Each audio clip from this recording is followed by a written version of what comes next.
Bienvenue. Nous sommes plusieurs au sein de cette table ronde et nous serons trois personnes à nous rejoindre par l'écran sur Zoom. Roland Gary, Sybille Jansun et Clément Bonduel. Sybille Jansun et Clément Bonduel représentent la société Attestation Légale qui vont témoigner de la vie en entreprise partagée. Sybille et Clément, est-ce que vous êtes bien présents parmi nous? Alors, moi, Sybille, oui, je suis présente. Je suis également présent. Yann, puisque je crois que mon papa est également dans les participants, mon nom c'est Blondel, ça lui fera plaisir que je fasse le rectificatif. Bonjour à tous. Je connais l'expérience, je suis stock. Pourriez-vous nous expliquer rapidement ce que c'est une entreprise partagée en quelques 2-3 minutes? En 2-3 minutes, Sylvie, je te laisse la main et je complète. Oui, très bien, si tu veux. Alors, l'entreprise partagée, donc au départ, le fondateur, donc notre président directeur général, qui est Renaud Sornin, a eu l'idée, en fait, en voyant le bonheur au travail, le reportage d'Arte, de se dire, mais en fait, c'est ça que je veux, et il s'est rendu compte qu'il le faisait déjà. Et l'idée, c'était un peu de partir sur l'entreprise libérée, mais en fait, chez nous, on n'avions rien à libérer, puisque c'était une start-up, donc un tout début d'entreprise, et puis il y avait des éléments dans l'entreprise libérée, selon Gates, qui ne convenaient pas à notre dirigeant. Il a dit, ben voilà, l'entreprise partagée, ce sera adapté, parce qu'en fait, l'idée, c'est de partager plusieurs aspects. Le premier, c'est de partager des valeurs. Nous sommes sur des valeurs en commun et ça nous regroupe et nous permet de nous retrouver. On décide de partager des responsabilités. Ce n'est pas une responsabilité qui est partagée entre plusieurs personnes, mais chacun assume ses responsabilités pour le collectif. C'est le partage de l'information avec la transparence, la fluidité. Donc, c'est très descendant, très remontant. Il y a énormément d'informations qui circulent. C'est le partage de la valeur aussi, c'est-à-dire accepter dans cette entreprise d'être peut-être moins performant financièrement pour que des relations humaines puissent se développer. Donc voilà, l'idée du partage et du mot partage s'est appuyée sur ça. Et il y a d'autres éléments constitutifs de l'entreprise partagée. Si tu veux compléter, Clément. Oui, tout à fait, merci Sybille. Ce qui est très intéressant dans votre question, c'est qu'on se l'est posé également. On a dû faire ce travail de qu'est-ce qu'une entreprise partagée, et plus qu'au-delà de qu'est-ce qu'une entreprise partagée, quelle entreprise partagée nous voulions être. Et donc, on a fait tout ce travail. Alors, en premier lieu, on s'était fait accompagner par quelqu'un qui nous a aidé à définir ces termes. Et puis, finalement, on s'est rendu compte que cette personne a pris un peu trop de place et devenait un peu un gourou. Et donc, on a un moment clé, Renaud et Romain, notre président et notre DG, se sont dit il faut qu'on réintègre ce travail de définition en interne. Et donc, on en a fait un vrai projet à la manière d'un projet commercial ou d'un projet de développement. On en a fait un vrai projet d'entreprise. Et donc, on a constitué une équipe projet pour redéfinir les termes de qu'est-ce que cette entreprise partagée. J'ai été membre de cette équipe projet. Et aujourd'hui, moi, l'entreprise partagée, je la définirais comme, en tout cas, l'entreprise partagée chez UEFA Attestation Légale, c'est une entreprise qui a créé un contexte favorable d'autonomie et de responsabilisation des collaborateurs pour le bien-être de la société. Voilà. Et je pose une question à Gilles qui nous a évoqué la nature de l'entreprise vivante. Et est-ce qu'on peut dire que l'entreprise partagée se compare à l'entreprise vivante? Est-ce que des distinctions à mettre en évidence? Moi, j'adore ce que je viens d'entendre. Hein. Le partage de l'avoir, du savoir, autonomie, responsabilisation. Moi, je fais pas de. Je sais que certains aiment être derrière des termes et qu'il y a les combats entre les libérés, les libérants, les opales. Voilà, chacun se définit un peu à sa façon. Moi, j'aime bien englober le tout dans quelque chose de vivant, quoi. Le vivant, pour moi, ça englobe les autres. Et lorsqu'on observe le vivant, lorsqu'on entre dans l'entreprise le matin et comment on le vit toute la journée, qu'est-ce qu'on va observer dans le comportement, la posture des personnes? Ah ben moi, l'indicateur, quand je rentre dans une entreprise, c'est est-ce que les visages sourient le bien-être, quoi, et la joie d'être là.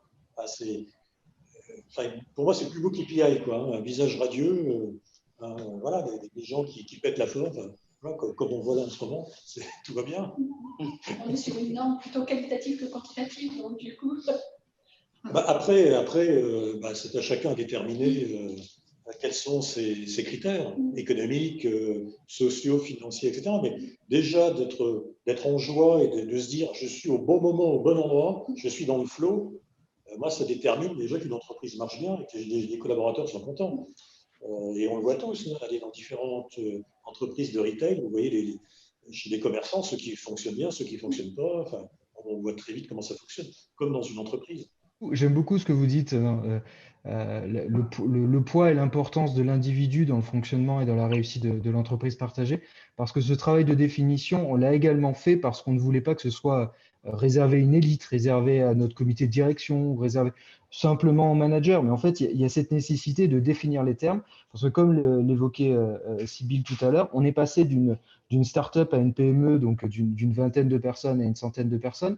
Et il y avait cette nécessité de ne pas laisser les gens au bord de la route. Très rapidement, quand on parle d'entreprise partagée, on peut se dire on va partager les salaires. Donc tous les salaires, ça va être le communisme, tout le monde va gagner la même chose. On va partager les prises de décision. Donc finalement, il n'y aura plus de comité de direction. Et non, en fait, une entreprise partagée, c'est une entreprise qui a du management en place, qui a de la hiérarchie, qui a du leadership, mais qui, par contre, donne sa place à l'individu et lui permet de prendre ses responsabilités. Donc, il y a le poids de l'individu et la nécessité de redéfinir les termes au niveau de l'entreprise avec les collaborateurs pour embarquer tout le monde était aussi crucial de ce point de vue-là, pour que tout le monde se sente concerné par ce mouvement. Et aujourd'hui encore, on ne considère pas que moi, avec mes équipes, quand on définit quelque chose, je dis toujours qu'on passe ensuite au process récurrent, c'est-à-dire on a acté comment on allait fonctionner, après ça devient un process récurrent. Et l'entreprise partagée, c'est un peu la même chose. C'est-à-dire que ce travail de définition, il est terminé, mais il y a un travail d'entretien, de redéfinition qui est constant et qui est nécessaire pour que cette entreprise reste vivante, pour reprendre vos termes.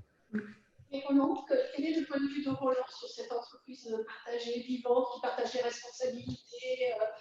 Je ne sais pas s'il y a des KPI, quel type de KPI chez vous, mais en tout cas, Roland, qu'est-ce que vous en pensez de ce type d'entreprise? Oui, alors je vous remercie de me donner la parole. Ce n'est pas très facile, bien sûr, en distanciel, de participer aux échanges. Si je me permets, je voulais juste dire qu'après l'intervention de Gilles et après vos différentes réactions, à la fois, je trouve qu'il y a quelque chose d'extrêmement intéressant qui est de redonner une dimension humaine, spécifiquement humaine, à l'entreprise. Effectivement, tout à l'heure, Gilles a évoqué la société animale. C'est effectivement ça, la société de normalisation, la société où chacun est assigné à une place, à une tâche. C'est typiquement la société animale, c'est-à-dire où chacun est un segment de l'espèce en vue d'une production collective. Donc effectivement, ça me paraît intéressant. Ça me paraît intéressant également que vous ayez eu besoin d'introduire de la fiction, du roman. C'est-à-dire qu'effectivement, dans un monde comme le nôtre aujourd'hui, où la digitalisation du monde opère en même temps une espèce de violence symbolique sur les sujets humains, je trouve intéressant que vous ayez introduit, je dirais, de la littérature. Et en même temps, comme dirait l'autre, et en même temps, j'ai une réserve parce que je me demande si l'entreprise est là pour organiser le bonheur de ceux qui y travaillent. Et si on ne risque pas de tomber dans un nouveau totalitarisme qui serait encore beaucoup plus dangereux qu'il serait pernicieux, dans la mesure où non seulement il faudrait donner de son temps, non seulement il faudrait donner de ses compétences, mais il faudrait aussi donner de ses émotions, de son bonheur. Alors là, ça me paraît quand même un peu violent. Et c'est vrai que moi, je suis plutôt sur le modèle, vous l'avez compris, même si j'ai eu peu de temps pour pouvoir l'exprimer clairement, j'ai quand même balbutié, vous l'avez entendu, que pour moi, le paradigme de la création, c'est plutôt le courant de Art and Craft, c'est-à-dire le courant qui conjoint l'artisanat et l'artiste, pour aller vite. Et lorsque un sujet humain, finalement, fabrique quelque chose, c'est une vieille thèse marxiste, mais en gros, lorsqu'on fabrique, on ne fabrique pas qu'un service ou un bien, on se fabrique aussi soi-même, et en se fabriquant, on fabrique un type d'humanité, c'est le Marx hegelien, c'est le premier Marx pour aller très vite, pas celui du Capital. Moi, je suis un peu sur cette position-là, c'est-à-dire qu'effectivement, si on veut sortir du champ de l'aliénation, ça veut dire que des conditions environnementales permettent qu'on se fabrique pour justement s'épanouir. Mais de là à confier à l'entreprise le soin de mon épanouissement, ça me ferait frémir. Donc voilà, si vous voulez, ma première remarque. Je pourrais encore dire d'autres choses, mais si vous voulez, il y a déjà ce point qui me paraît extrêmement important. Après, la question de la confiance, la confiance, c'est foi, c'est la foi, c'est la religion. C'est-à-dire, finalement, quel est le Dieu qu'on adore? Est-ce que c'est du côté de l'humanité? Est-ce que c'est du côté de l'argent? Est-ce que, voilà, je crains beaucoup aujourd'hui la bureaucratisation qui, encore une fois, cette bureaucratisation, ça a été très bien montré par David Graeber, cet anthropologue qui a mis en évidence que le néolibéralisme produisait encore plus de bureaucratie, je dirais, que les pays communistes, ce qui est quand même pas peu dire. Donc, si vous voulez, si en plus la bureaucratie, elle a un service qui est en charge du bonheur des gens, alors ça me paraît un peu terrifiant. Si je puis me permettre, juste pour quand même resituer, nous, notre objectif n'est absolument pas de produire le bonheur au travail. Voilà. On pense que le bonheur, c'est une affaire personnelle. Donc là-dessus, c'est chacun, c'est lié à la subjectivité de chacun. Par contre, de laisser à chacun la potentialité de pouvoir s'épanouir de la façon dont il l'entend, étant donné le nombre d'heures que nous passons au travail, eh ben, autant trouver un travail dans lequel, comme disait Gilles Poirieux, dans lequel on est taillé âme, cœur et tripes, et ben, finalement, c'est une grande source d'épanouissement, mais si cet épanouissement ne vous rend pas heureux, ben, c'est le problème de chacun. Nous, on n'a pas cette prétention, en tout cas. Voilà, je voulais juste préciser, parce que bien qu'on ait parlé du documentaire Le bonheur au travail, ce n'est pas du tout dans nos objectifs. Voilà. Et pour compléter ce que vient de dire Sybille, force est de constater, en tout cas pour mon cas personnel, puisque je n'ai pas la prétention de parler des autres, que il a fallu que j'attende ma 28e année et atterrir à Lyon chez Attestation Légale pour trouver un environnement dans lequel je me suis épanoui personnellement, au travail en tout cas. Et c'est quand même très appréciable de trouver un environnement dans lequel on peut prendre des responsabilités, s'épanouir, et donc faire grandir sa confiance en soi, son envie toujours d'aller plus loin, qui rejaillit forcément sur son bien-être personnel et dans sa vie personnelle. Sybille l'a dit, on passe beaucoup de temps au travail et cet environnement extrêmement positif, en tout cas, je ne l'avais pas trouvé sur les 8 premières années de ma vie professionnelle. Alors même si l'entreprise n'a pas vocation à créer du bonheur au travail, une entreprise où on se sent à sa place, c'est quand même beaucoup de bonheur. C'est quand même beaucoup de bonheur. Vous avez tous les deux des expériences de plus grandes entreprises et il y avait plusieurs participants ce matin qui avaient posé la question, est-ce que les entreprises de moyenne taille seront adaptées à l'intégration des hauts potentiels et l'intelligence collective. Donc, est-ce que vous pouvez témoigner des distinctions entre des plus grandes entreprises et la vôtre, qui est déjà 120 personnes, je pense? Donc aujourd'hui, nous, on est 90 collaborateurs. Moi, j'ai travaillé une dizaine d'années chez Decathlon. Donc, c'est une très grande entreprise, mais qui est quand même très avancée, en tout cas en termes de management, de valeur, de responsabilisation. J'étais aussi beaucoup plus jeune, je n'avais pas la même maturité. Donc, je me suis beaucoup épanouie. Mais à un moment donné, j'avais quand même l'impression que l'histoire se répétait pour moi. Et aujourd'hui, chez Attestation Légale, j'ai eu la chance de faire une reconversion. Et je voulais absolument rentrer chez Attestation Légale parce que je sentais que c'était l'endroit où j'allais pouvoir m'épanouir par rapport aux éléments d'humanité. Et donc, je suis rentrée chez Attestation Légale. Et aujourd'hui, je me sens alignée. Et ce que j'ai envie de vous dire, c'est que je pense que dans des entreprises comme les nôtres, quand elles sont plus petites, c'est vrai qu'en termes d'agilité, c'est surtout l'agilité, l'innovation, la place pour prendre des décisions rapidement, pour tester des choses. Si on se trompe, on peut vite corriger le tir. Je voilà, je connais pas suffisamment les domaines pour vous dire, mais je pense que c'est quand même plus simple dans une petite entreprise où on a tous ces leviers qui facilitent de tester différentes choses et de pouvoir se tromper, de pouvoir recommencer, de capitaliser sur ses erreurs et d'avancer en fait. Vous avez été très partie prenante, il me semble, par rapport à cette évolution. J'aimerais poser une question à Roland Gori, car on évoque l'adaptation et on évoque l'imposture. Et on avait envie de savoir si on peut reconnaître à quel moment, une question adressée à Roland Gori, adaptation devient imposture. C'est une excellente question, sauf que je n'ai pas de réponse. J'ai simplement, si vous voulez, essayé de montrer à partir d'un certain nombre de travaux que j'ai produits ailleurs pour aller vite, qu'on ne pouvait pas simplement considérer l'imposteur comme étant de l'ordre d'une psychologie ou d'une psychopathologie personnelle. Bien sûr, il y a cette dimension-là. Bon, j'ai eu l'occasion de travailler sur le cas de Rocancourt et d'autres, mais si vous voulez, j'ai essayé de montrer qu'en gros, l'imposture est une espèce de stratégie pour répondre à des normes qui sont trop contraignantes. Et donc, d'une certaine manière, il y a une part de chacun d'entre nous qui relève de ce qu'on peut appeler un faux soi, si on ne veut pas parler d'imposteur, c'est-à-dire, si vous voulez, une part un peu de protection, d'adaptation aux normes. Je crois que là où on tombe dans la pathologie, c'est à partir du moment où il n'y a que ça. C'est-à-dire, c'est à partir du moment où on a, si vous voulez, on est en présence d'individus, pour aller vite, qui non seulement réagissent comme des caméléons pour pouvoir répondre à la pression des normes de l'environnement qui les entoure, mais où, quel que soit l'environnement, on va dire qu'ils se contentent de porter l'habit pour être le moine, c'est-à-dire qu'il n'y a rien derrière. Et que là, dans le rapport, on va dire clinique, que je peux entretenir avec les patients, on sent qu'il y a quelque chose qui cloche, il y a quelque chose qui ne va pas. C'est-à-dire, ce n'est pas simplement, si vous voulez, une stratégie d'adaptation, c'est véritablement une pathologie. Je ne sais pas si je suis clair, vous voyez. Et donc ça, ceci pour dire qu'il ne faut pas croire. Vous avez parlé du sentiment d'imposture. Il y a ma collègue Belinda Cannon qui a écrit un très beau livre sur le sentiment d'imposture.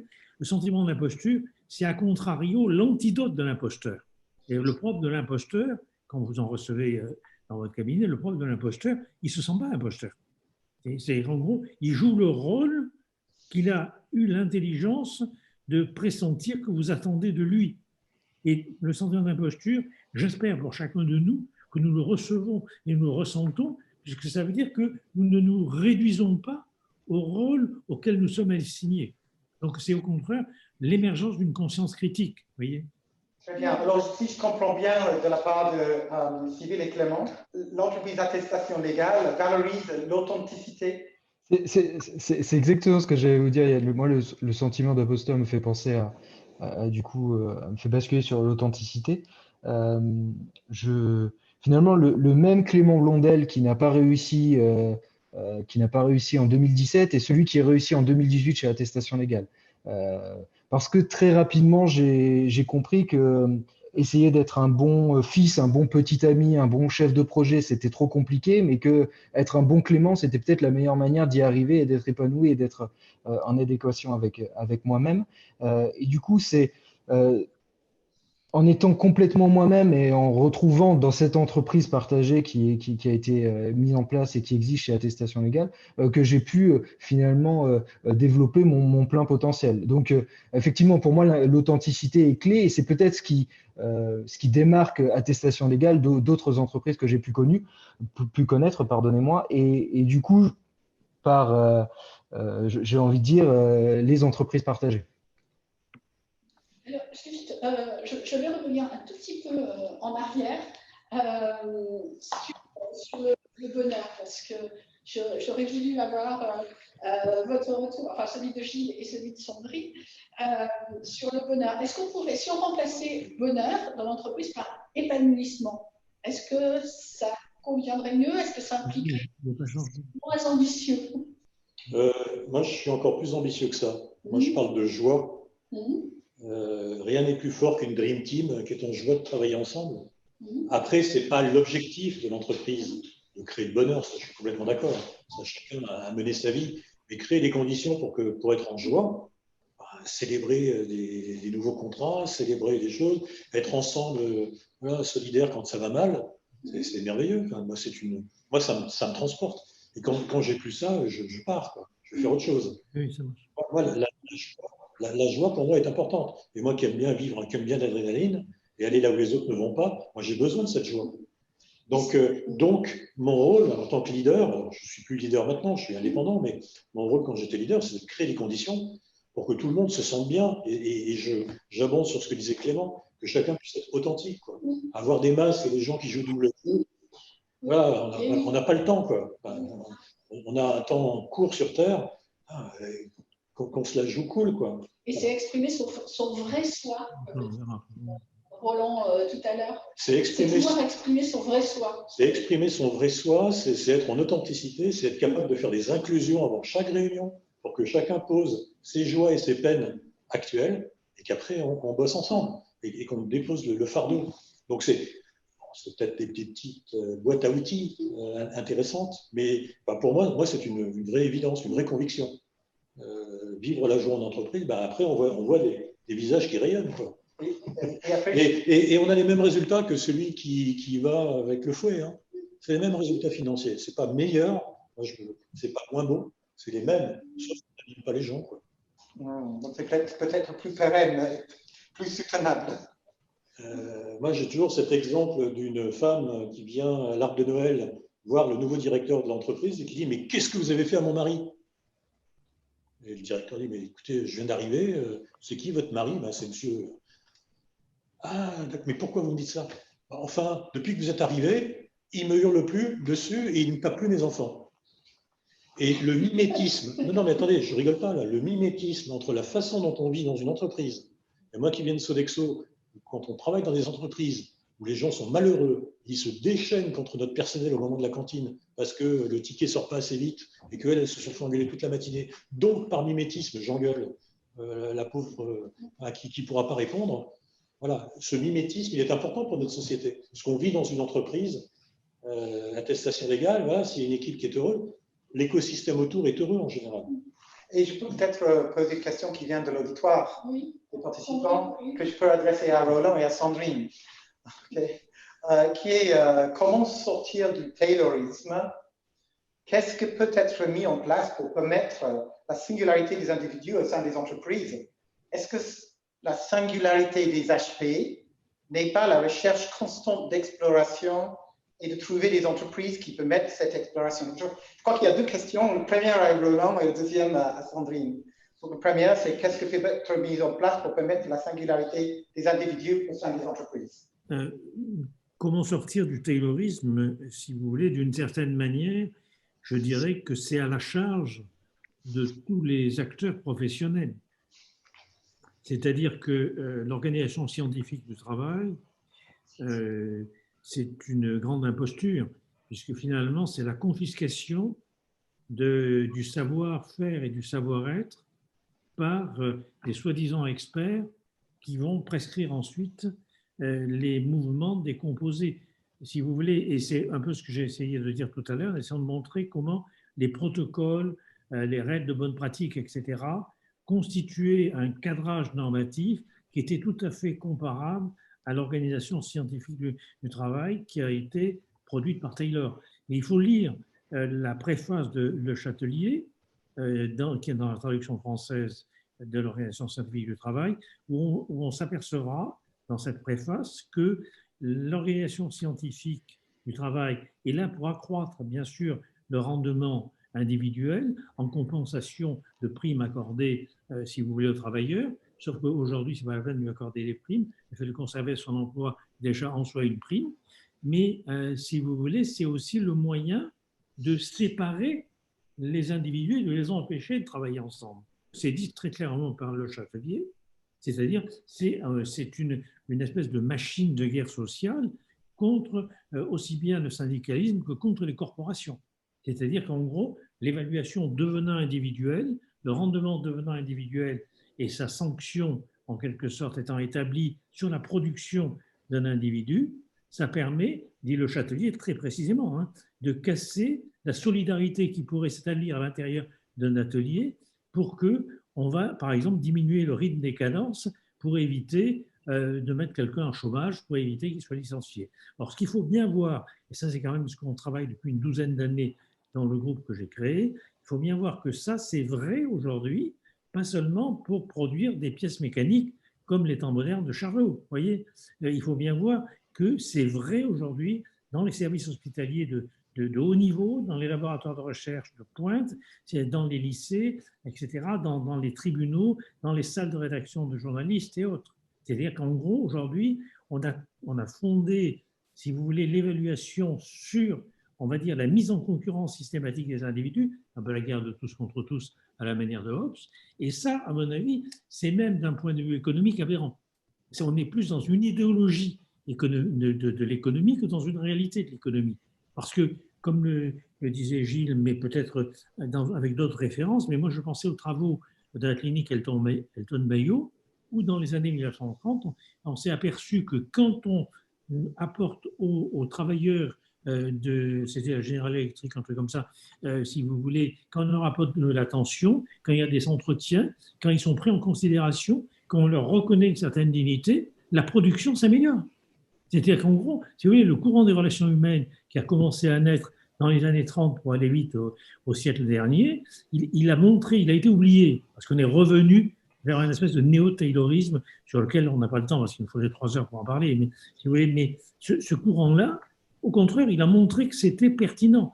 C'est-à-dire que l'idée qu'il faut à tout prix du rendement et que ce rendement va s'accroître s'il y a une évaluation individuelle avec des scores à atteindre, etc., est une foutaise.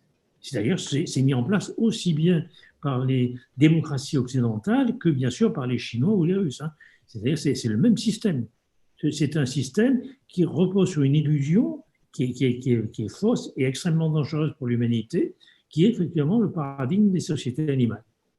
Donc, si on comprend bien, il y a aussi l'efficacité qu'on recherche en s'appuyant la concurrence. Est-ce que, j'aimerais poser la question à Sandrine, est-ce qu'un remède, c'est reconnaître la singularité des potentiels de l'intelligence collective et recherche constante d'exploration, on sous-entend créativité, des nouvelles idées, une possibilité de changer de rythme? Alors, moi, j'ai eu la chance de n'évoluer que dans des secteurs où la créativité était assez clé à la réussite de l'entreprise.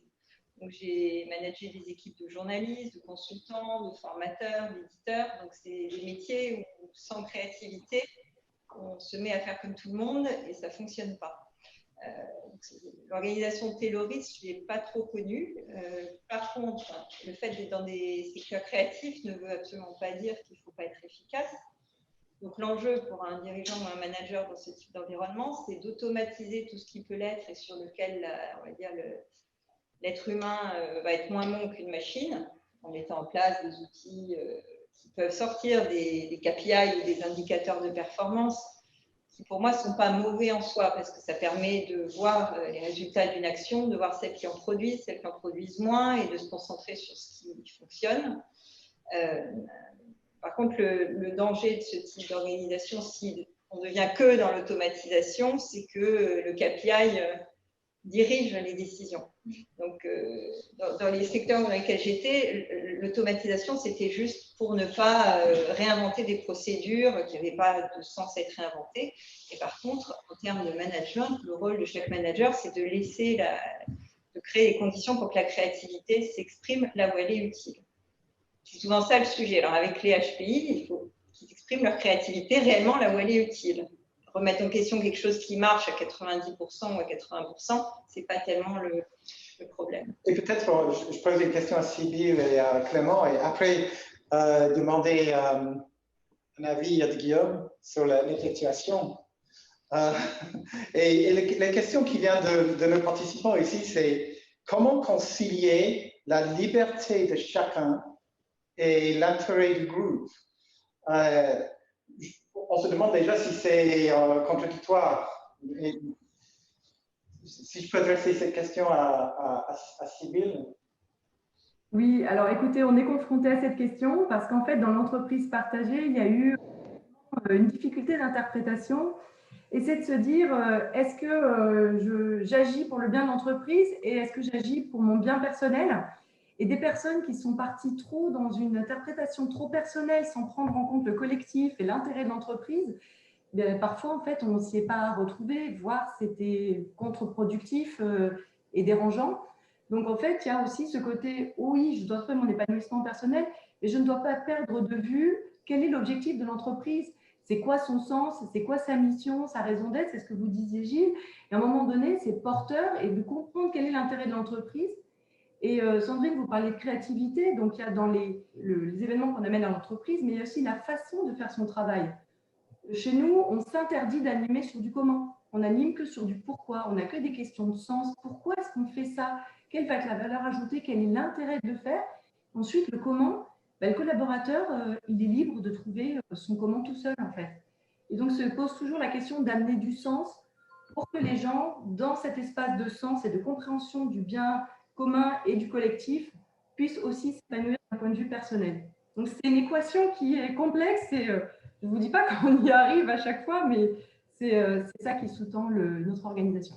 Et nous remarquons que vous parlez de sens et pas de mesure.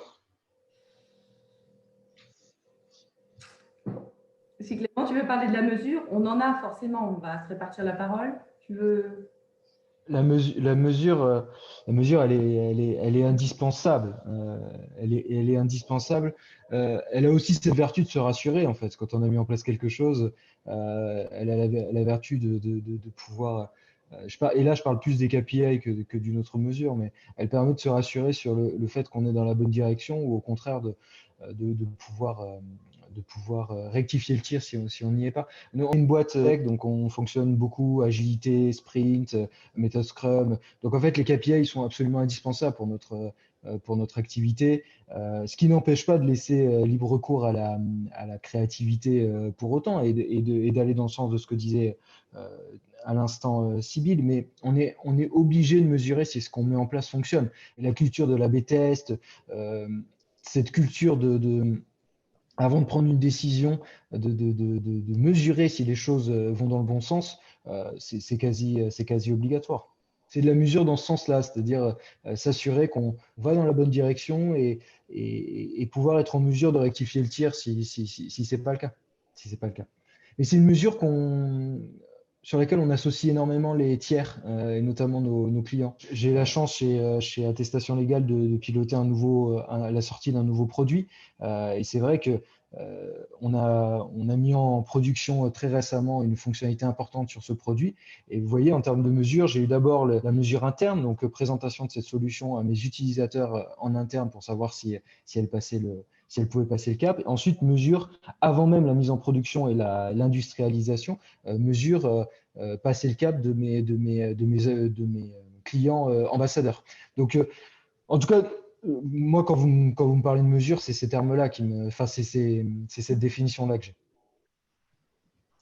Par rapport à l'effectuation, parce que de plus en plus, nous disons que des modèles, il n'y en a pas que l'on peut transférer d'une entreprise à une autre sans adaptation, effectivement. Mais est-ce que l'effectuation est un modèle ou une façon d'être?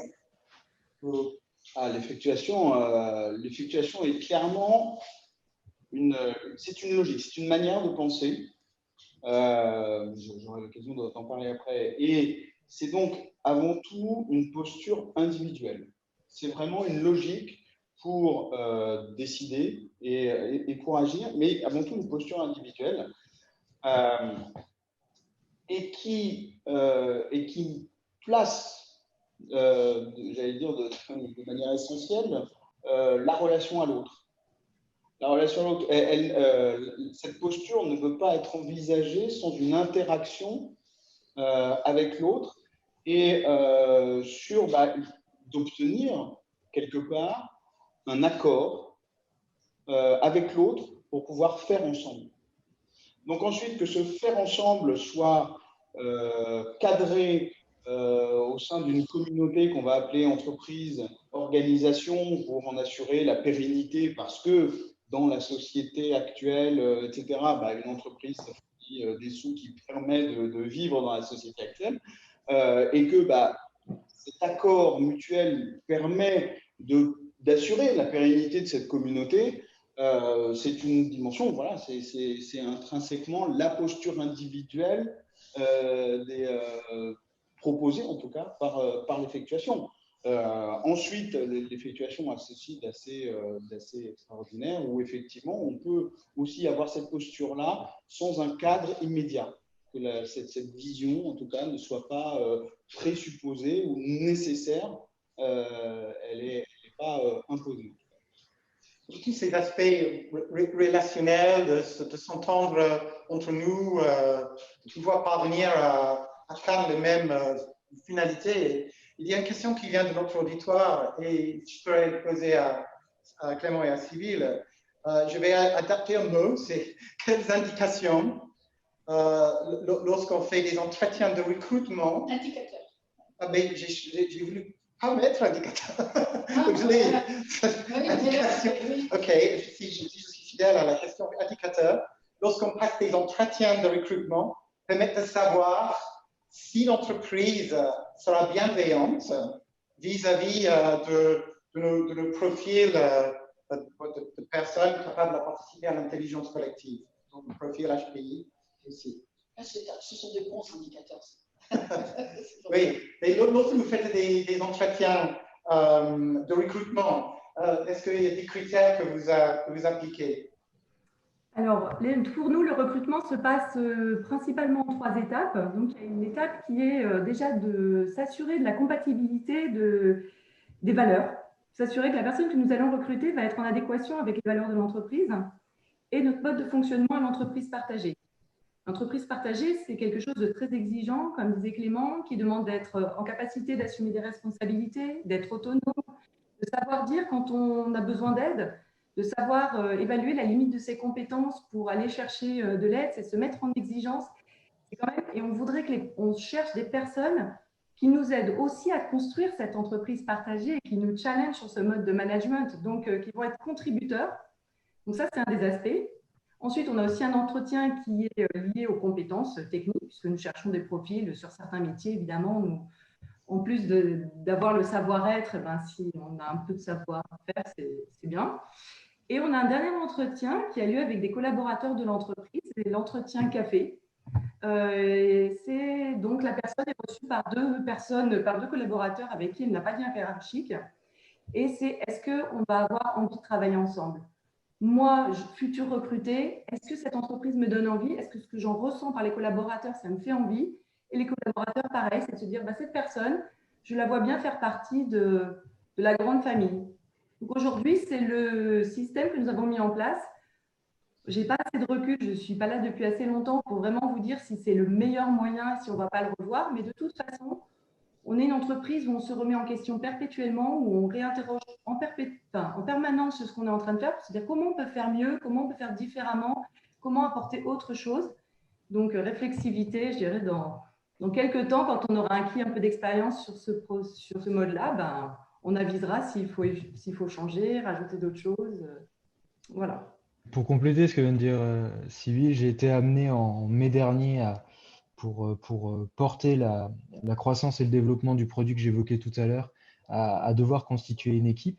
Et donc, je l'ai fait vraiment avec, tout en restant dans le cadre, Sybille soit rassurée, mais en tout cas, je l'ai fait avec ma propre grille de lecture.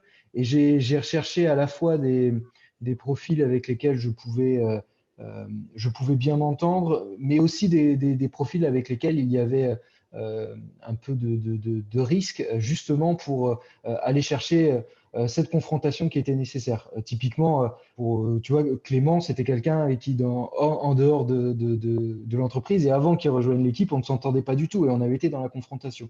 Et comme j'étais dans une recherche dans mon équipe d'avoir des gens qui puissent me dire Clément, je pense qu'on va pas dans la bonne direction. Clément, le produit devrait plutôt aller comme ça. J'avais aussi besoin d'aller chercher quelqu'un qui me serve pas la soupe, entre guillemets, et quelqu'un qui soit dans la confrontation avec moi. Ma grille de lecture, c'était celle-là, c'était savoir des gens avec qui j'avais envie de travailler, mais pour différentes raisons. Alors, juste un instant, parce que la question, c'était comment un HPI peut, lors d'un entretien de recrutement, savoir qu'il va rentrer dans une entreprise où il sera bien accueilli en tant que HPI. Quels sont les indicateurs? Donc, en tant que responsable d'entreprise, quels signes vous pouvez donner à quelqu'un qui serait HPI en face de vous lors d'un recrutement? Venez chez nous, vous serez bien accueilli, on vous entendra et vous pourrez exprimer votre vrai soi. C'est une question qui est un peu complexe parce qu'on va recruter quelqu'un parce qu'il est HPI ou pas. Non. Quand on recrute quelqu'un, c'est pour que c'est par rapport à besoin d'un poste précis et d'une équipe précise. Donc, mais pour qu'il ait des signes, en se disant là, je vais être accueilli tel que je suis. Parce qu'il y a important, c'est qu'il soit son manager. Parce que c'est ça qui est clé. S'il se sent bien pendant l'entretien, il y a des chances qu'il se sente bien après. Si dès l'entretien, il y a des choses qui le gênent, il y a de fortes chances que ce n'est pas tellement l'entreprise, mais le contexte de recrutement ne lui convient pas. D'accord. J'ai tendance à penser que la période d'essai est clé aussi pour se rendre compte d'un certain nombre de choses. Quand je suis arrivé chez Attestation Légale, je suis arrivé sous la direction de notre président, donc Renaud, et on était ils étaient en pleine levée de fonds. Donc autant vous dire que j'ai pas vu Renaud pendant les 2 premiers mois. Donc pour faciliter mon parcours d'inclusion, c'était pas l'idéal. Mais du coup, je me suis retrouvé dans le grand bain et j'ai compris que chez Attestation Légale, j'allais retrouver ce que je cherchais. Capacité à être autonome, capacité à prendre des responsabilités, capacité à prendre des missions. Et donc, c'était exactement ce que je recherchais, puisque je sortais d'une boîte où on m'avait fliqué et que je pouvais pas bouger un petit doigt sans que ça me vaille des remarques. Là, j'étais vraiment épanoui. Mais je vous dis pas que c'était simple, parce que un manager peu présent parce que occupé par ailleurs, arrivé sur un projet que je découvrais. Et, l'entreprise a essayé de m'accueillir au mieux, mais chacun a ses propres responsabilités. On est des petites structures, donc on a des multicasquettes. Mais par contre, ce terreau extrêmement intéressant avec beaucoup de choses à faire, moi, c'était ce que je recherchais. Donc forcément, après l'entretien, le moment entre l'entretien et ma fin de période d'essai, il y avait un monde et j'avais répondu à toutes mes questions, parce que c'est aussi un travail personnel que de se rendre compte est-ce qu'on va être bien dans un écosystème ou pas. Moi, je poserais la question en tant que candidat par rapport aux valeurs d'entreprise. J'essaierai d'intégrer ma question. Votre valeur, c'est ça. Est-ce que mon esprit critique peut ça répond? Sodexo, le président a toujours dit je m'entoure de gens qui sont plus intelligents que moi. Si j'ai réussi, c'est parce que je me suis entouré de gens qui avaient des talents là où moi, je n'en avais pas. Et donc, j'encourage tous les leaders Sodexo à avoir des gens plus intelligents. Et deuxième chose, pour rebondir à ce que m'inspire Clément, moi, j'ai toujours demandé des rapports d'étonnement au bout de 3 mois. Et le rapport d'étonnement, je vois l'esprit critique ou pas. Moi, j'ai toujours eu besoin d'esprit critique autour de moi, de gens qui viennent me challenger. Et il y a celui qui va faire un rapport d'étonnement très lisse, très corporate, très robot, comme dirait Roland Gori, ou très normé. Et puis, il y a celui qui va se lâcher. Et moi, j'encourage les personnes à se lâcher. Et à dire, voilà, s'il y avait une chose à améliorer, ce serait quoi? Des trucs auxquels on n'a pas pensé. Entre le moment où vous allez signer et 3 mois plus tard, votre vie dans l'entreprise, est-ce qu'on est bien d'accord? Est-ce que ça correspond? Alors, je vais rebondir aussi là-dessus. Aujourd'hui, il y a il y a des sociétés, je suis administratrice de l'une d'entre elles qui s'appelle Choose My Company, qui note quelque part les entreprises sur leurs pratiques dans différents domaines. Et même si ces notes peuvent sembler subjectives, elles sont quand même assez révélatrices des valeurs qui sont appliquées dans l'entreprise. Il y a un certain nombre de personnes qui les évaluent. Donc, il y a aussi Glassdoor qui fait ça. Et donc, je pense que pour un candidat, outre le fait qu'il va avoir une première impression où l'impression va être multiple en fonction du nombre d'interlocuteurs qu'il a rencontrés pendant son process de recrutement, c'est utile aussi de regarder ce genre de choses et de se dire, bon, finalement, le manager a l'air bien, mais est-ce que dans le contexte global de l'entreprise, ce manager va être aligné avec les valeurs que je ressens comme importantes pour moi? Très bien. C'est bon. Donc, on va passer à une autre question. Tu voulais en poser une? Vas-y. Alors, j'avais une question sur EVH. est-ce qu'il y a des représentants d'EVH dans la fonction de la fonction publique chez EVH? Est-ce qu'il y a des représentants de la fonction publique chez EVH? Oui, quelques-uns, oui. On a une directrice d'hôpital. Oui.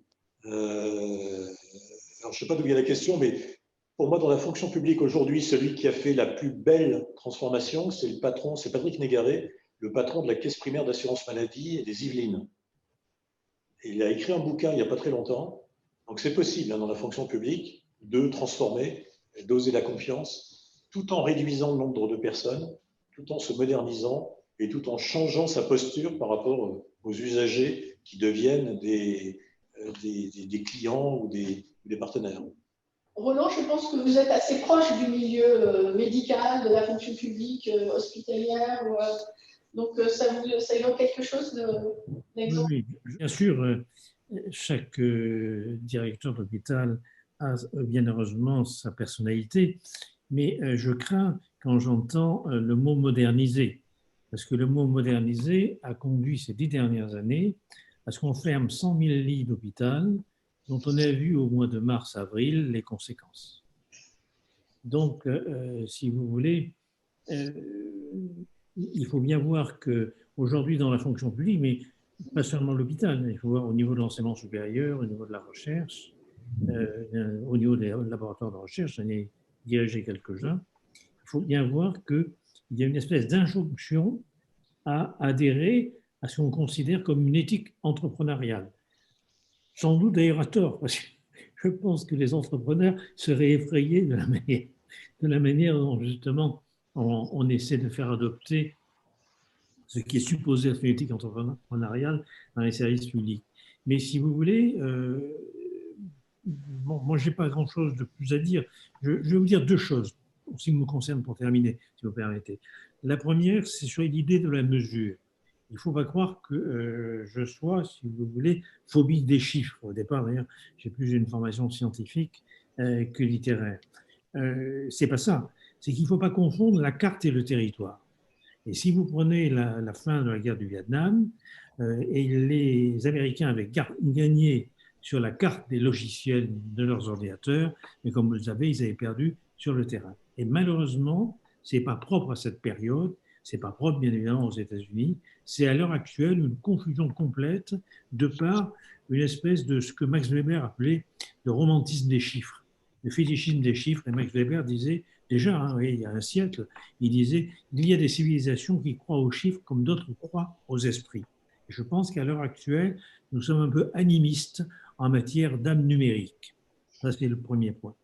Le deuxième point, c'est que je ne crois pas qu'il faille opposer justement, si vous voulez, créativité et performance. Que les choses soient très claires, c'est très important de parvenir à produire, de parvenir à rendre des services, de parvenir à créer, c'est essentiel et d'une certaine manière, je crois qu'effectivement l'humain se révèle par ce qu'il fait. Donc c'est un point, même s'il ne se réduit pas à ce qu'il fait, c'est un autre problème.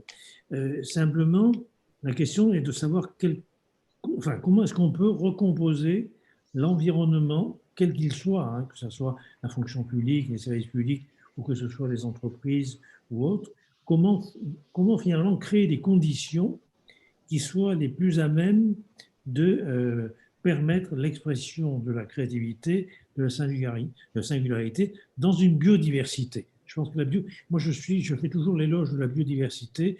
Biodiversité, bien sûr, pour la nature, mais biodiversité des savoirs, biodiversité des pratiques et biodiversité des individus.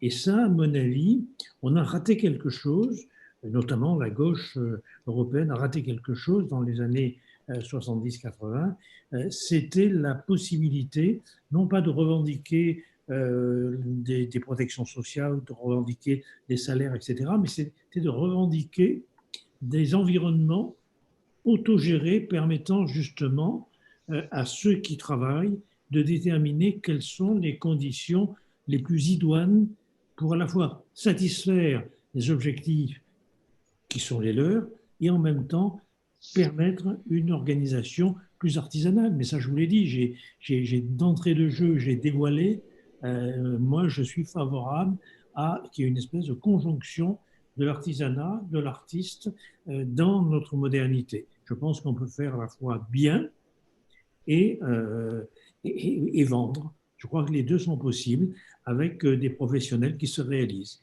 Et ça dépend de la capacité de l'environnement le plus proche de déterminer les conditions de cette réalisation. Ça se rapproche de l'effectuation, ça, peut-être? Parti. Je pense que ça a aussi un peu de réponse à la question comment s'affranchir du monde social, déployer sa créativité et son potentiel. Une autre question qui semble être liée, un des propres des zèbres est d'aimer le multitâche. Or, les études scientifiques montrent que le multitasking nous rend moins efficaces. Quitte pour les zèbres, en quoi cela serait-il différent pour eux, notamment en entreprise? Qui veut répondre? Alors, Sandrine? On me regarde. Moi, je n'aime pas tellement ce terme zèbre, j'ai l'impression qu'on va au zoo. Mais bon, oui. Voilà. En fait, le fait que. Alors, je ne suis pas du tout neuroscientifique, mais c'est vrai que quand j'ai écrit mon livre, j'avais fait relire des parties par une chercheuse en neurosciences. Effectivement, le cerveau, il n'est pas programmé pour faire plusieurs choses à la fois. Le cerveau de n'importe qui. Ce qu'il y a de particulier chez les HPI, c'est qu'ils peuvent s'intéresser à plusieurs choses, mais pas forcément en même temps, et qui s'enrichissent en faisant des liens entre les choses. Donc, en tout cas, de ce que j'ai pu constater ou vivre, faire plusieurs choses en même temps, à terme, c'est pas bon. Donc, il vaut mieux, zèbre ou pas zèbre, hein, encore une fois, et encore ce mot me hérisse. Voilà, donc je ne sais plus après j'ai oublié la question. Tu as répondu à la question, en fait. Parfait. Est-ce que l'on est moins efficace quand on fait du multi? Oui, on est moins efficace, voilà. Bien sûr. Mais en même temps, tu as dit que faire les liens entre les différents domaines est une force.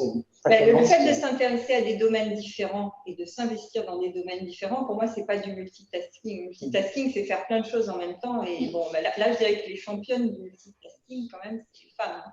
Mais c'est ce qui vient d'être dit, c'est ça qui est intéressant, parce que dans nos structures, on est obligé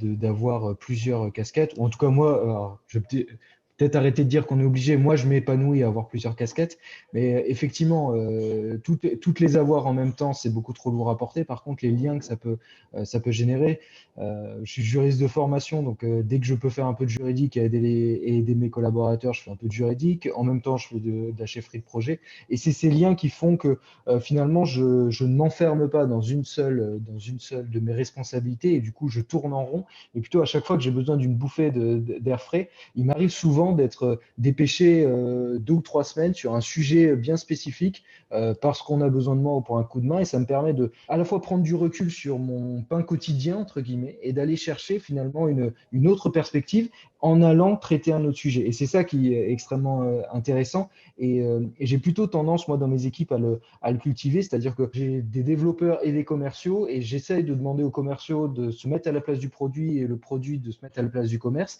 et notamment les commerciaux de s'intéresser à la rédaction des process qui vont être mis en place par les développeurs.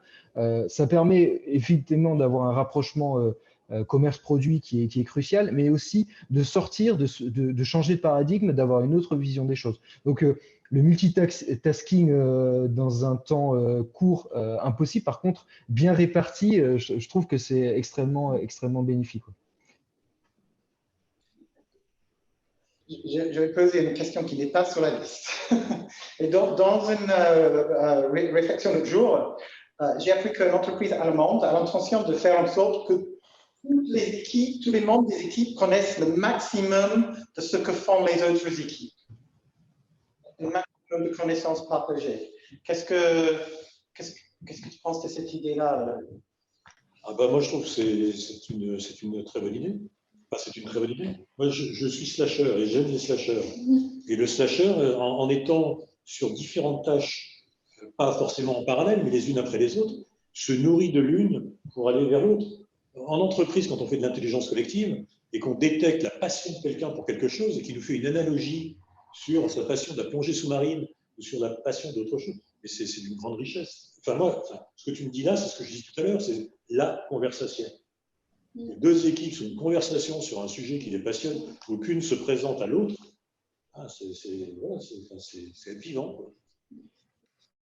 Pour rebondir, il y a une dizaine de jours, on avait eu un échange avec Yann sur l'intelligence situationnelle. Je trouve que ça développe aussi cette intelligence situationnelle. Alors, on était parti un peu loin puisqu'on a parlé de Vincent Clerc et du Stade Toulousain, mais en tout cas, c'est vraiment ça. C'est sortir de ces missions permet aussi de développer cette intelligence situationnelle pour le futur et être en capacité, lorsque finalement un imprévu arrive sur nos responsabilités propres, de pouvoir mieux y faire face, mieux gérer son émotion à ce moment-là et pouvoir s'adapter à cette situation.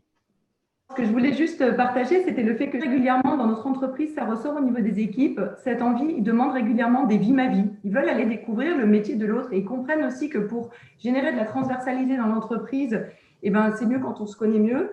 Quand on comprend le métier de l'autre, eh ben, finalement, on comprend ses demandes et en plus, les modes de fonctionnement cérébraux ne sont pas du tout les mêmes entre certaines typologie de population. Donc, en fait, quand je te fais une demande en l'exprimant comme ça, ben, moi, je ne la comprends pas et du coup, je crois que tu n'as rien compris. Et en fait, il y a des incompréhensions et souvent, ça crée des tensions entre les salles. De toute façon, à l'informatique, ils ne comprennent rien. Et puis, à l'informatique, ils disent, de toute façon, à la relation client. Et en fait, du coup, il peut y avoir une incompréhension. Et le fait de découvrir les métiers les uns des autres, ben, déjà, on découvre la richesse des métiers. Ce n'est pas parce qu'on ne sait pas que l'autre a un métier plus facile. Et parfois est pensé, c'est un biais. On peut comprendre à quoi il est confronté quand on a une relation client qui est confrontée régulièrement à des clients avec une certaine insatisfaction, une certaine violence.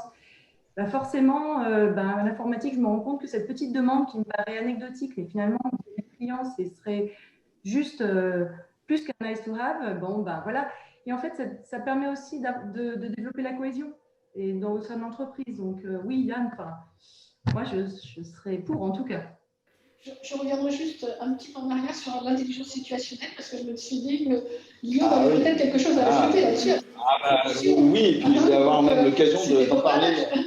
Je vais même avoir l'occasion d'en parler dans quelques minutes, mais effectivement, la logique même de l'effectuation, c'est de cette intelligence situationnelle qui va être en capacité, qui va permettre à un individu, en fonction de l'ensemble des ressources qu'il a à sa disposition, d'être en mesure d'appréhender une situation et donc déterminer l'ensemble des possibles et des actions qui sont possibles. Voilà. Mais bon, je ne vais pas dévoiler tout le reste, mais effectivement, la posture de l'effectuation est intimement liée à une capacité et à une intelligence situationnelle. Alors, on a une autre question qui va peut-être s'adresser à un peu tous, en tout cas Roland aussi, et vous. C'est comment s'affranchir de toutes les normes sociales pour déployer sa créativité et son potentiel. S'affranchir de toutes les normes sociales. Alors je dirais, je ne sais pas, peut-être que je vais interpréter un peu la question, mais je dirais, est-ce qu'il faut s'affranchir de toutes les normes sociales pour pouvoir déployer sa créativité et son potentiel? Moi, j'ai une réponse, j'ai une réponse sous forme d'une question, et en fait, elle tient en deux mots, c'est pourquoi. Dans quel but, c'est ça? Pourquoi? Bah oui, c'est à quelle fin? Pourquoi on est dans une situation, et c'est de toute façon, quel que soit, j'allais dire, là où on veut aller, on part d'une situation. Donc, comment je peux faire mon premier pas là tout de suite? Est-ce que tout casser est le premier pas à faire? Question. Peut-être Roland, je ne sais pas si Roland est toujours avec nous et s'il a une... Oui. Alors, je ne suis pas convaincu qu'il faille s'affranchir de toute norme. J'ai terminé, mais sans doute de manière un peu trop rapide, parce que je l'ai pris par le temps, donc j'ai parlé un peu vite, mais j'ai rappelé que Durkheim avait montré que les sociétés où on se suicidait le plus étaient les sociétés dépourvues de normes sociales, ou en tout cas en panne de normes, c'est-à-dire anomiques pour aller très vite, comme d'ailleurs les sociétés qui étaient hyper normées. Donc, si vous voulez, je pense qu'une société, une bonne société, si elle donne suffisamment de normes, mais pas trop. Ça, c'est le premier point. Donc, je ne pense pas. que l'on puisse s'affranchir des normes. Mais encore une fois, là, il y a tout un travail, mais bon, on n'a pas le temps à faire sur la notion de normes, qui signifie simplement la somme des exigences qu'on impose à des existences, mais qui ne s'opèrent pas de la même manière pour aller vite d'une société à l'autre. Par exemple, la normation théocratique, religieuse et autres différencie fondamentalement des dispositifs de normalisation en place dans nos sociétés depuis un peu plus d'un siècle. Donc, encore une fois, il y a tout un travail à faire, on n'a pas le temps de le faire, mais ceci pour dire que, de toute façon, la norme est inévitable, parce que s'affranchir, ça voudrait dire, en gros, je n'ai plus d'obligation. Ça n'est pas vrai. Dès lors qu'on vit en société, ou même qu'on vit en couple d'ailleurs, il y a obligatoirement des normes.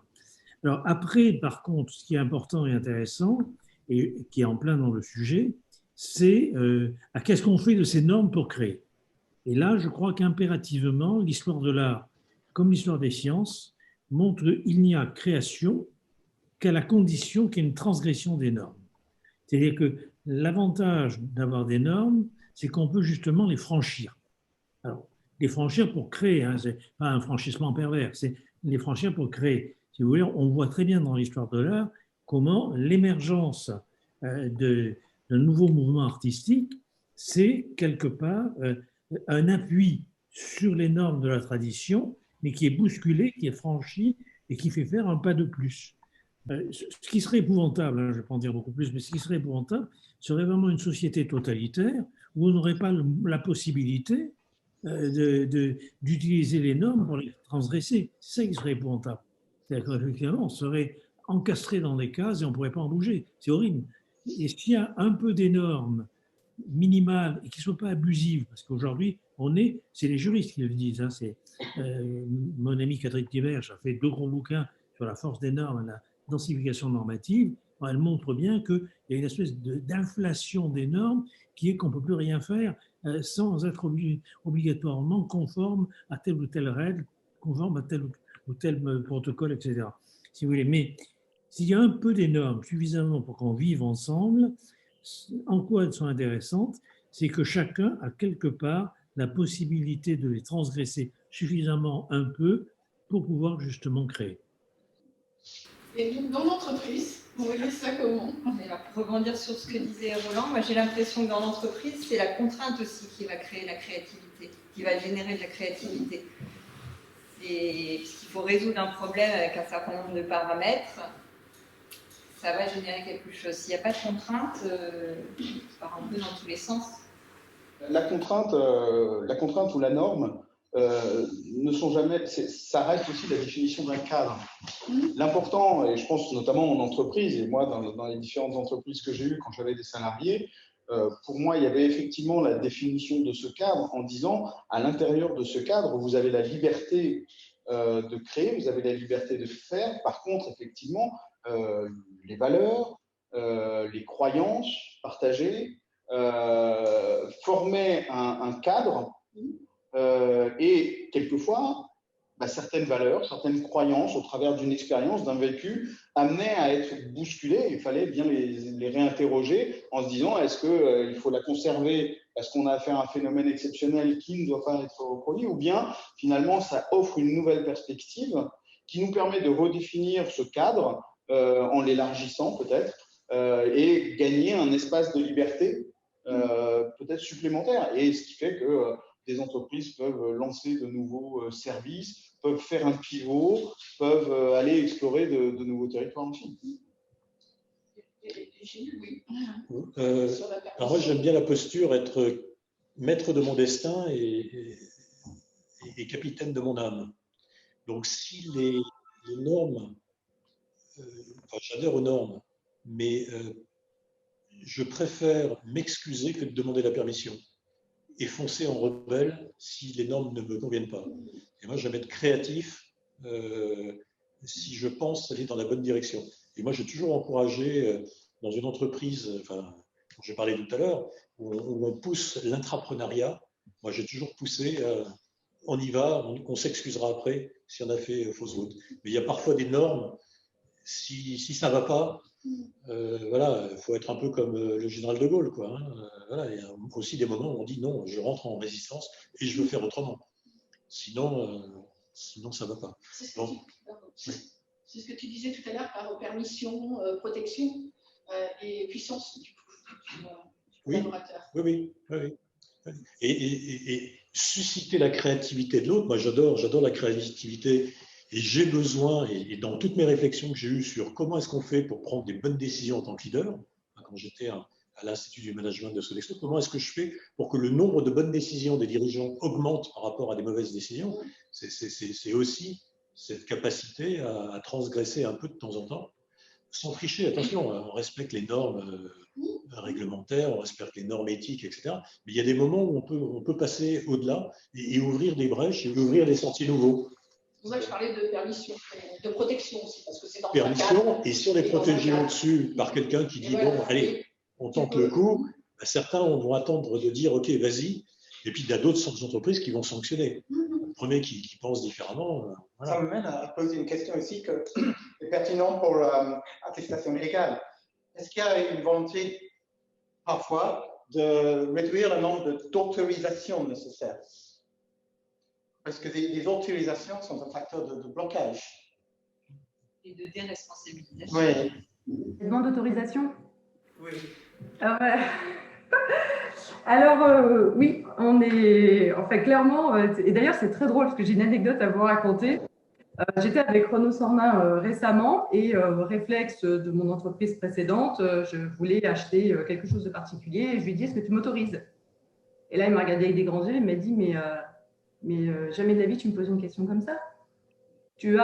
On a une cagnotte, nous, qui fonctionne, donc c'est un budget qui est réservé dans l'entreprise pour que les salariés puissent porter des projets, prennent de l'autonomie et choisissent d'investir cet argent sur des missions qu'ils considèrent qui leur tiennent à cœur. Donc, ils doivent s'alimenter de feedback auprès de collaborateurs pour les aider à prendre cette décision, mais c'est leur décision. Il m'a dit: tu as cette cagnotte, tu te nourris des feedbacks, tu vois ce qu'il en est, et ensuite tu décides ou pas de dépenser l'argent de la cagnotte pour cet achat. L'autorisation, en fait, ça déresponsabilise. C'est-à-dire qu'en effet, c'est plus simple d'aller demander à quelqu'un: bah oui, mais il m'a dit oui, donc c'est bon. Donc chez nous, on essaye vraiment de porter l'autonomie, mais bon, vous voyez, c'est des réflexes, parfois, on doit nous-mêmes se corriger sur nos propres réflexes, qu'on soit collaborateur, manager, peu importe, parce que nous, en tout cas, on incite à ce qu'il n'y ait pas d'autorisation. Merci. Très différemment. Pour aller dans le même sens, j'évoquais tout à l'heure mon arrivée chez Attestation Légale où mon manager était extrêmement pris par une autre activité et il m'a dit fonce en fait, fonce et on regardera après si ça a fonctionné, et on regardera après. Moi je préfère que tu te reprendre parce que tu as trop fait, tu as été trop vite que parce que tu n'as pas été assez vite et tu n'as rien fait. Donc évidemment, c'est plutôt cette culture-là que de prendre des initiatives, faire avancer les sujets, plutôt que d'être dans l'attente de l'autorisation, l'attente du feu vert, l'attente du go, l'attente de quoi que ce soit. On a une autre question de la part de participants, c'est concernant EVH, est-ce que EVH essaie de partager ses valeurs, sa vision et les résultats positifs de leur réflexion et expérience auprès de leurs collègues managers, auprès des polytechniciens et autres?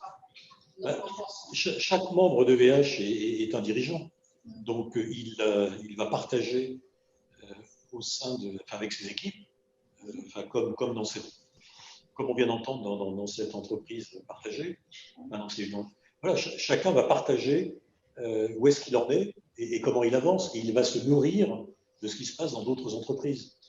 Donc ce partage se fait au niveau de son COMEX, au niveau de son entreprise. Il va aller chercher des idées, il va se rassurer lui-même sur se dire voilà comment j'avance, mais sans que nous on vende une boîte à outils. Il y a beaucoup de dirigeants qui disent: oh, j'ai entendu dire que vous aviez un tel et un tel, c'est génial, j'aimerais les côtoyer. On ne vient pas chercher une boîte à outils. Par contre, c'est à chacun à réexposer à ses équipes là où il a envie d'aller et puis d'être challengé. C'est juste un lieu où une fois par trimestre, on vient se poser et où on a une heure qui nous est dédiée pour pouvoir échanger avec d'autres et raisonner avec les autres. Par contre, comme tout se passe dans la confidentialité de l'échange, on a toujours eu du mal à beaucoup communiquer et à avoir une position commune et à signer un manifeste, c'est-à-dire voilà, c'est là où on doit aller, parce qu'on est très dans l'humilité. C'est beaucoup de patrons position basse qui font des choses extraordinaires, mais qui ne veulent pas communiquer parce qu'à chaque fois qu'on communique en France, il y a des bâtons qui peuvent ensuite venir cogner, quoi, en disant ah mais vous dites ça, mais vous n'avez pas fait ça. Donc il y a une grande discrétion de ce qui est, et aussi une peur. D'autres entreprises se lancent dans la même aventure en disant je vais faire pareil, sans tenir compte de la situation actuelle de l'entreprise. Voilà. Donc il y a beaucoup de prudence et beaucoup de confidentialité dans ce qui se dit et ce qui se fait, même si on a rajouté dans nos valeurs le fait de partager et de communiquer sur ce que l'on fait. Tu veux poser la dernière question? Non, vas-y. Oh, ok. Non, je peux le faire. Alors, on a une question, c'est les problèmes d'attention et d'écoute chez les HPI sont souvent incompris. Comment les expliquer aux autres pour les rassurer dans l'entreprise? Son manager. Alors, là encore, je vais intervenir.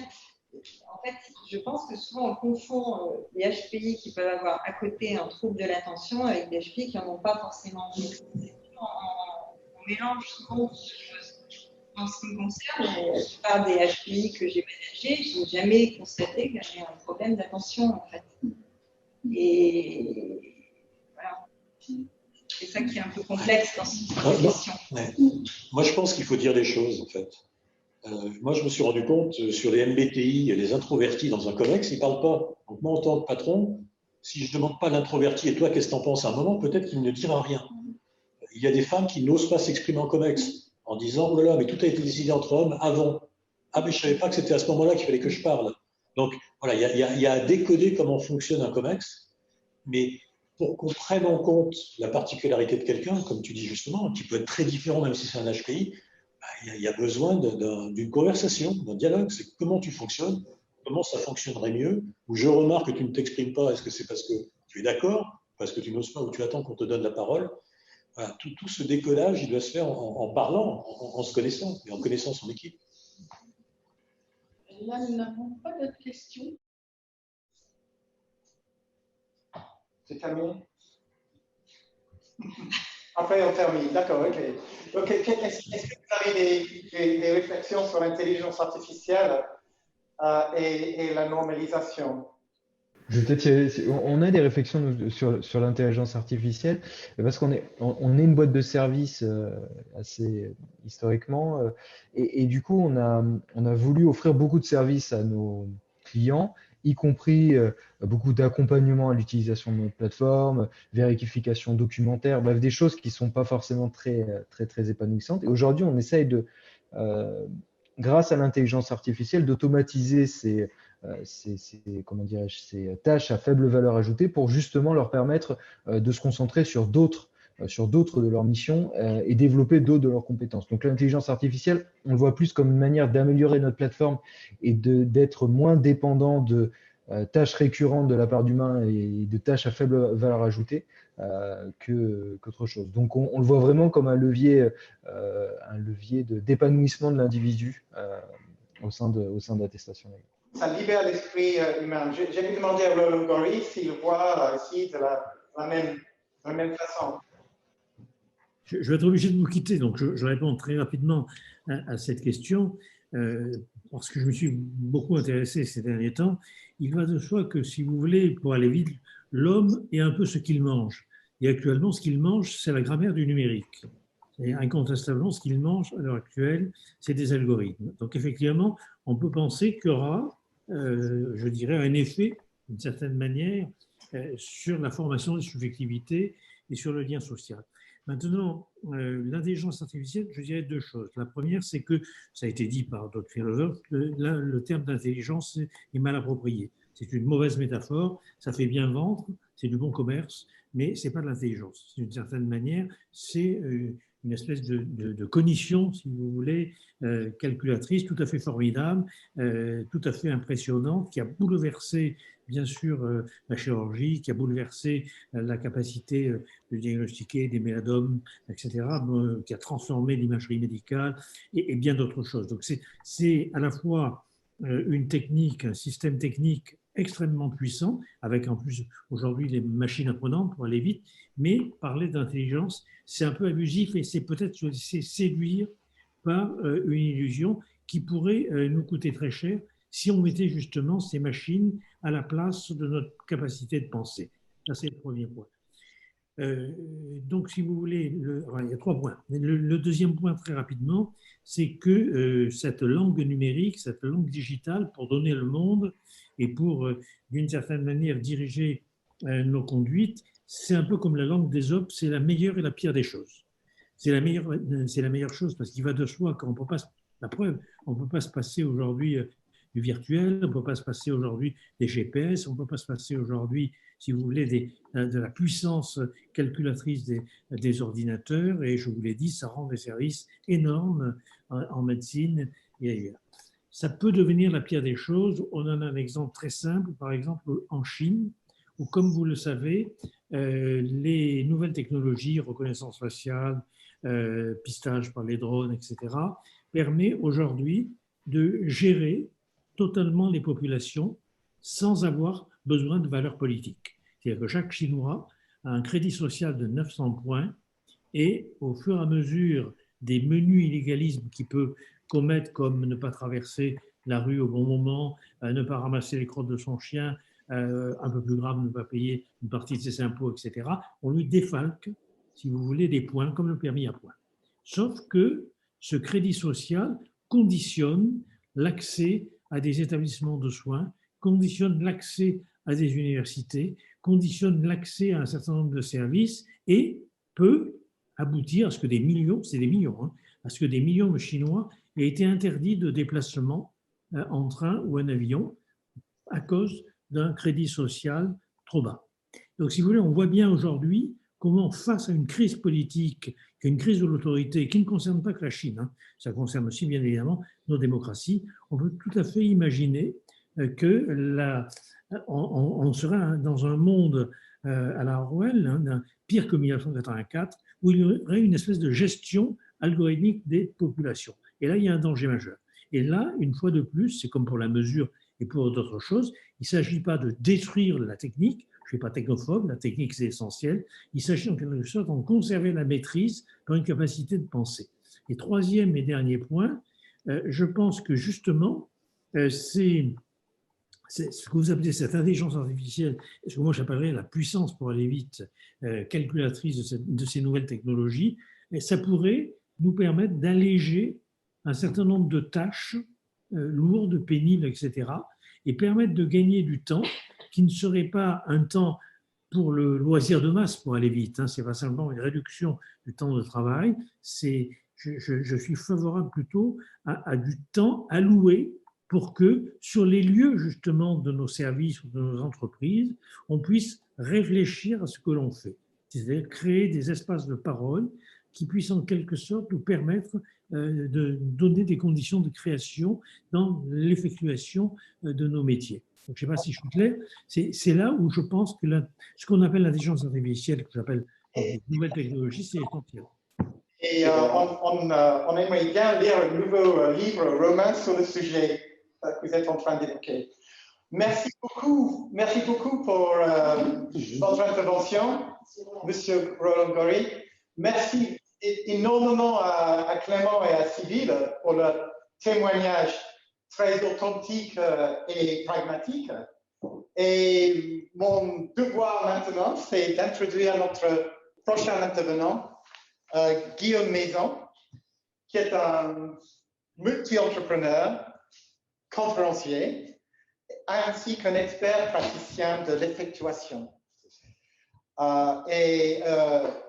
Il est certifié, praticien, employeur et actif dans les réseaux sur le sujet. Merci aussi à Sandrine, merci aussi à Gilles. Et à nouveau, merci à vous tous qui sont à distance pour votre participation dans cette table ronde. Merci.